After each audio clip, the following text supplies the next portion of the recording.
Once your pixel is installed, you can use it to understand the actions people take on your website after viewing or clicking your ad. Here, we'll walk you through two ways: custom conversions and standard events. With custom conversions, there's no need to add additional code to your website.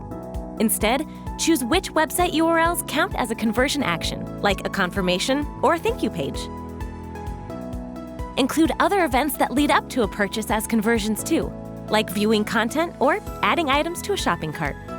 To get started, open Ads Manager and go to the Custom Conversions section.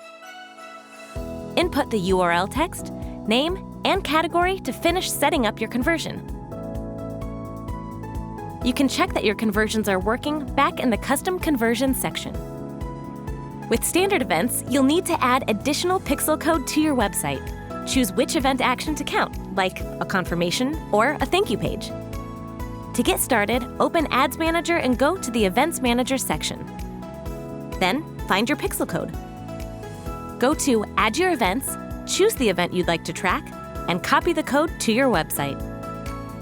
You can check that your standard events are working back in the Events Manager section.